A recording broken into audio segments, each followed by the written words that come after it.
Nolan Wells. He's the 18-year-old whose death during a 4th of July boat trip to a remote Mississippi island is igniting nationwide debate. Jennifer, I want to take a moment to hear what Stephen A. Smith said about this case on Cuomo just a few days ago. Listen, you're a dad. I'm a dad. We send our children out, and first of all, regardless of what ethnicity, regardless of what color we're talking about here, we send our children out, and you're the only one that doesn't come home alive. I'll be damned if the Chris Cuomo that I know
If you watch this entire investigation and still walk away without committing to see it through, ask yourself what that says about how much you really care about justice. Because this isn't a story you can just consume and forget. This is a story about a young man whose final hours remain unaccounted for, a story about witnesses who gave their accounts, a story about a gap. A single, unclosed gap that keeps three entirely different versions of what happened on that island alive at the same time. And every day that gap remains open, the truth gets harder to find. This is a story about Nolan Wells. And if you're here, you're part of it now. The former FBI agent said it looked like an accident. Then, almost in the same breath, she said something that undercut her own conclusion. She said she didn't believe what's publicly known is actually the full truth. So which is it? Are his friends telling the truth exactly as they've described it across multiple separate interviews? Are they lying, coordinating a story to protect themselves from something far worse than a tragic accident? Are they simply afraid, scared teenagers who made a bad decision after the fact and have been quietly hiding that fear ever since? Or is there something else entirely? Something none of us actually knows yet? Sitting in that gap between what's been said publicly and what actually happened out on that water? Those aren't rhetorical questions.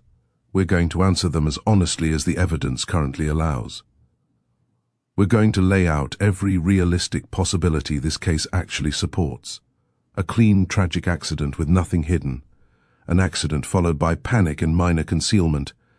And the more serious possibility some people believe is still on the table. And we're going to address something that's easy to overlook in all the noise around this case. With dozens, maybe hundreds of people on that island that day, nobody has actually confirmed with real certainty what Nolan was doing in the window between the last time he was seen and the moment he ended up in the water. That gap is where every single one of these possibilities actually lives. Let's start with who Nolan Wells actually was. 18 years old, a multi-sport athlete, football at Southwest Mississippi Community College, the kind of young man who cooked salmon for his family the night before he left, the kind of son his mother, Christine Wansley, described as the center of her world. She posted online pleading for help the night he went missing. She said this wasn't how she wanted the world to meet her son. She wanted the world to know him for his life, for his promise, for the future he never got to have. Instead, the world is learning about him through his death, and that's not how it should be. The last time Christine spoke directly with the sheriff's office was only a day or two after Nolan's body was found. She's described the family's continued public advocacy, the independent autopsy, the press conferences, the interviews, as a direct response to that silence.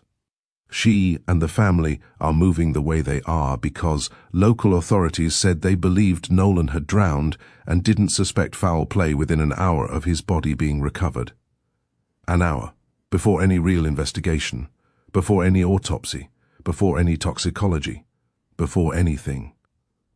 That statement, delivered so quickly, is a big part of why this family has never simply accepted the official account at face value.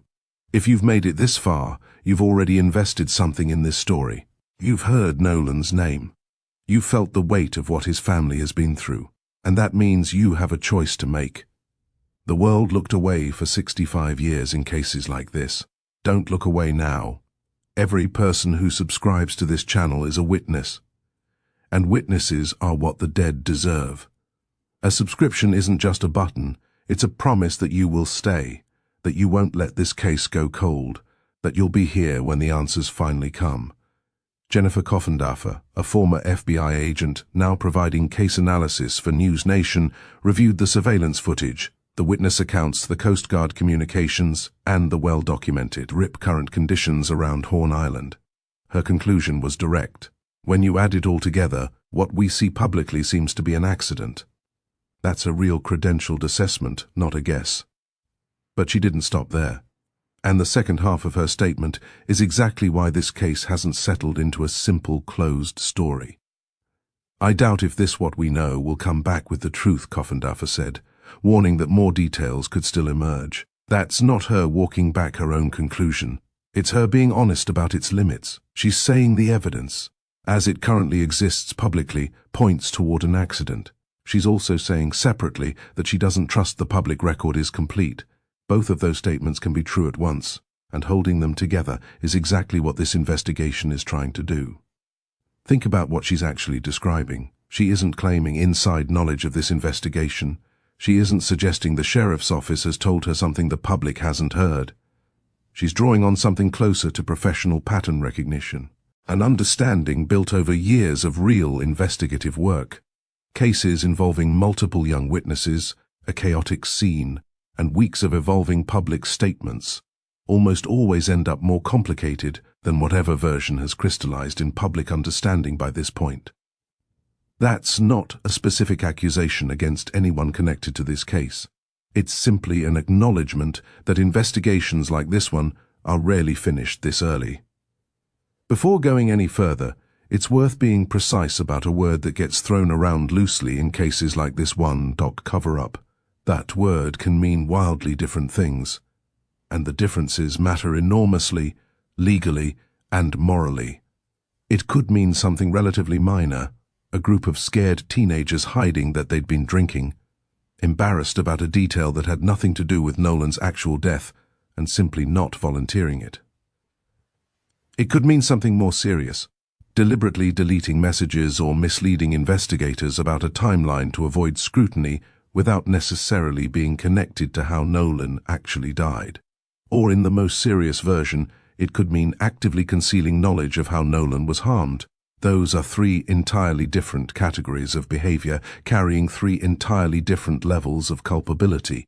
And this case, as it stands right now, hasn't been shown to definitively land in any one of them. This distinction matters because loose, imprecise language does real damage in a case this public. Calling every unexplained gap a cover-up without specifying which version of that word actually applies collapses genuinely different levels of wrongdoing into a single maximally alarming category. A teenager who deleted a photo because he'd been drinking underage out of simple embarrassment is not equivalent to someone who deliberately concealed evidence of how a friend died. Both could technically fall under a broad definition of covering something up. Only one of them represents anything close to the kind of serious wrongdoing this case's most alarming coverage has implied. The only way stories like this continue to be told is if people like you choose to care. The investigation has interviewed roughly 60 witnesses so far. 60, that's not a small number.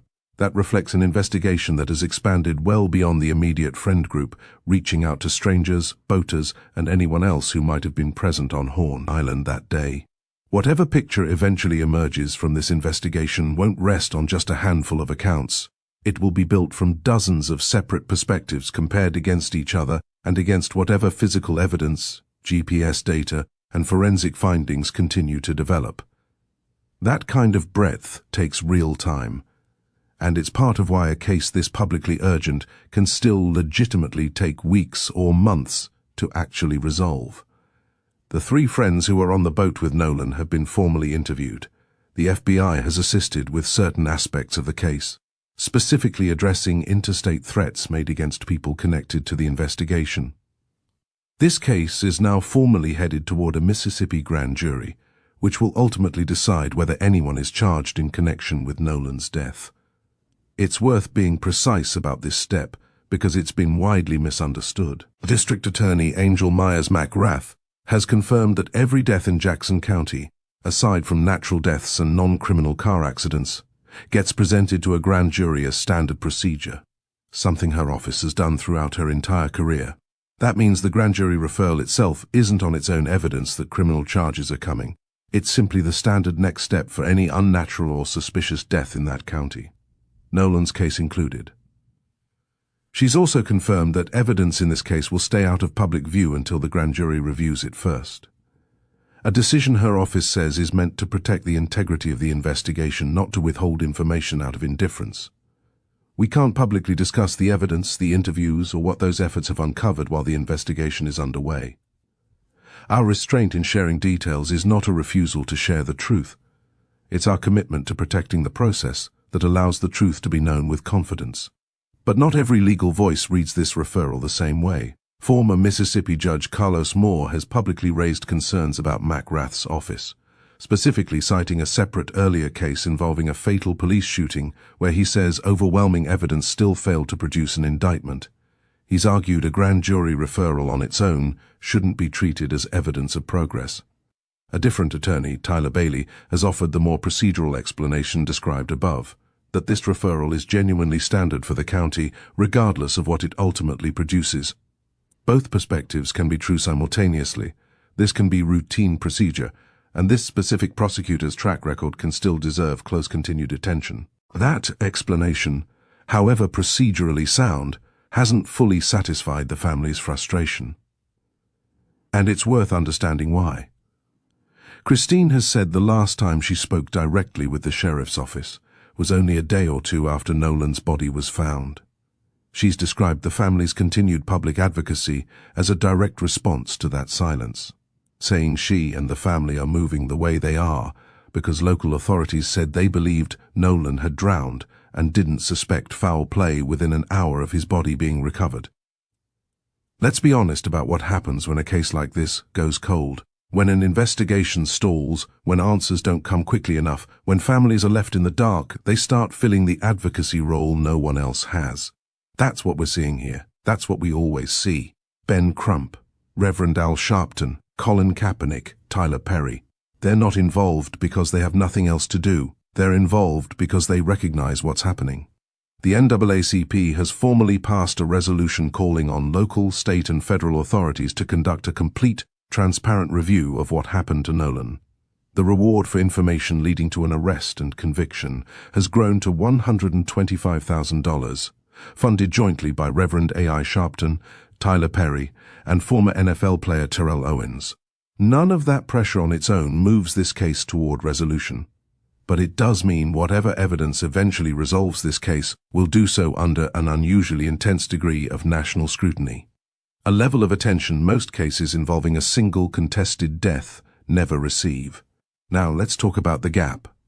The single most important window in this entire case, the actual transition from Nolan being seen safely on the beach to ending up in dangerous water. Nolan was last confirmed seen around 3 that afternoon talking with Katie McCormack. After that point, no single verified independent witness account has been able to confirm exactly what he did next, minute by minute, before he ended up in the water. That's not necessarily suspicious on its own. Horn Island was reportedly packed that day. Dozens of people, multiple boats, a constantly shifting crowd of strangers and loose acquaintances. In an environment like that, it's entirely plausible for someone to genuinely lose track of a specific person for a stretch of time without anyone doing anything wrong at all. But it also means everything else in this case, the phone, the timeline disputes, the friend group's account versus Katie's account, exists specifically because that central gap has never been filled. A crime expert speaking with News Nation raised exactly this point directly, calling it genuinely shocking that nobody in the crowd on Horn Island that day apparently saw Nolan in the water, given how many people were reportedly present. Investigators, according to that same reporting, are still combing through footage from strangers. Ordinary people who happened to be on the island that day and may have unknowingly captured Nolan on camera without even realizing it at the time. That effort is directly tied to filling this exact gap, and it's part of why the sheriff's office has repeatedly publicly asked anyone who was on the island that day to come forward with any photos or videos they might have. If this case stayed with you, if that gap is eating at you the way it's eating at us, then you already know what you need to do next. Subscribe, not for us, for him, for every victim who never got to tell their own story. Katie McCormack's account, delivered through her family, says Nolan told her he intended to head back and rejoin his friends. She never actually watched him do it.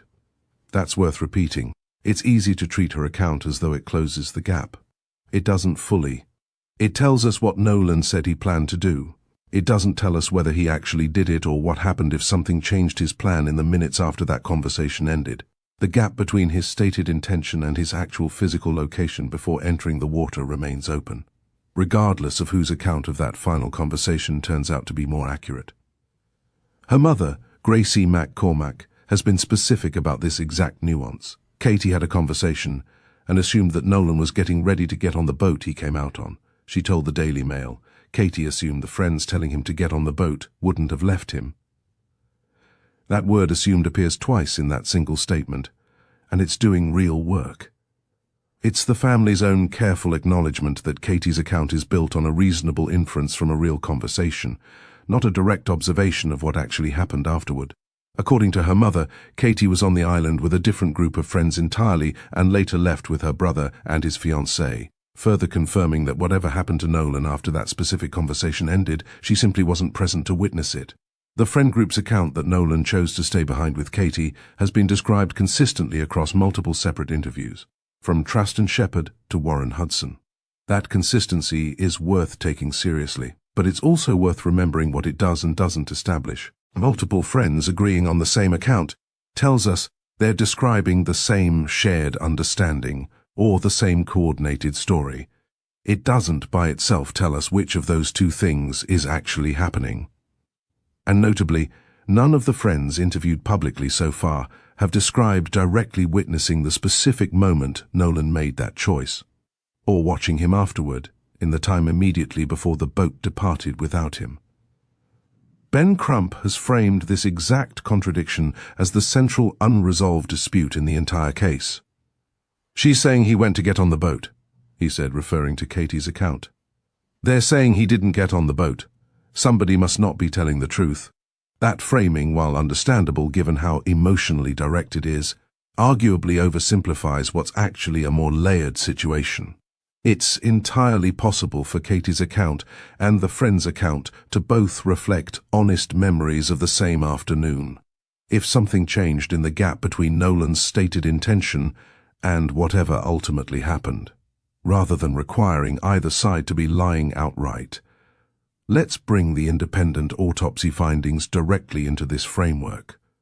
Dr. Roger Mitchell's report found no lacerations, no fractures, and no other deep tissue injuries anywhere on Nolan's body, aside from one area of unexplained discoloration at the back of his head. That absence of widespread injury leans against the most serious possibility. A violent altercation would typically leave more than a single ambiguous finding behind. At the same time, the report explicitly states the examining pathologist cannot rule out intervening non-accidental factors, specifically because the state had already retained certain neck structures before Mitchell's exam took place, limiting what he could independently confirm about potential neck trauma. Mitchell's own report lists specific still unanswered questions directly: how Wells entered the water, whether he had any neck injuries, whether there was any brain bleeding, and what was found in his stomach. Every one of those questions maps directly onto one of the three possibilities: an accident with a straightforward physiological explanation for water entry, an accident complicated by decomposition simply obscuring an otherwise unremarkable death, or something more serious requiring exactly the kind of neck trauma the state's retained structures were meant to help clarify. Let's be fair to why this more serious possibility has attracted as much attention as it has, even without direct confirming evidence. The independent autopsy report explicitly states the examining pathologist cannot rule out intervening non-accidental factors. Language that, while carefully hedged, keeps this door open in a way an ordinary drowning ruling wouldn't. The retained neck structures, even with a plausible ordinary forensic explanation attached to them, now meant the independent exam simply couldn't fully address the question of neck trauma on its own. And the broader context of this case: a young black man, a predominantly white friend group, a state with a well-documented history that this family has referenced directly, gives this possibility a weight beyond just the forensic evidence alone. None of that confirms this scenario happened. It does explain why it hasn't been dismissed either. A crime expert speaking with News Nation raised something worth applying directly to this framework: the value of testing the friend group's account against the boat's actual time-stamped GPS movements. The friends gave their account of that day to family members and investigators before the GPS tracking data ever became public. This expert noted, if their story does not match completely with what that boat's own track movements show, then they're going to have a problem. That's a genuinely useful test precisely because it doesn't depend on believing or disbelieving anyone's character. It simply compares a human account given without knowledge of what the objective record would eventually show against that same objective record once it existed. This matters for all three possibilities equally. Under the first, a clean accident, the friend's account should match the GPS data closely, since there'd be no reason for anyone to have shaded their account toward a particular narrative. Under the second, panic-driven concealment, the GPS data might reveal small, understandable inconsistencies. Timing details slightly off without necessarily undermining the core account. Under the third, something more serious, larger, harder to explain discrepancies between the friend's story and the boat's actual documented movements would become the strongest evidence supporting that possibility. As of this recording, no public reporting has identified a clear confirmed mismatch between the friend's account and the GPS data. That doesn't rule any possibility out. It simply means this particular test hasn't yet produced a clear answer publicly in either direction. Here's the detail that keeps all three of these possibilities alive at once. The investigation's real job right now isn't choosing between these three possibilities based on which one feels most compelling. It's closing the specific evidentiary gap that keeps all three of them alive simultaneously. That means finding any additional witnesses who were on that beach and might have seen Nolan during that window. Something the sheriff's office has publicly requested repeatedly. It means completing the phone's forensic examination to determine whether anything was genuinely deliberately deleted or whether the empty account reflects something more mundane. And it means finally getting toxicology results from both the state and independent autopsies, The one piece of evidence capable of ruling out or confirming physiological factors that could explain what happened once Nolan entered the water. Until those specific things happen, this case is going to keep sitting exactly where Coffindaffer's own statement leaves it. A reasonable lean toward an accident sitting next to a real professional's instinct that the public record isn't yet complete. If you want to see this through to the end, if you want to be part of the community that made sure this case didn't go cold, if you believe Nolan Wells deserves more than just another news cycle, there's one thing you can do: subscribe. Not because this channel wants your subscription, but because these stories don't get told without people like you caring, because the algorithm rewards attention, and attention leads to answers. Every subscription is a promise that we will keep digging, that we will not let these cases go cold again. I want to close on something that applies to every one of these three possibilities equally. None of them requires assuming the worst about any specific named individual who hasn't been charged with anything. None of them requires dismissing Nolan's family's very real, legitimate frustration with how slowly answers have come.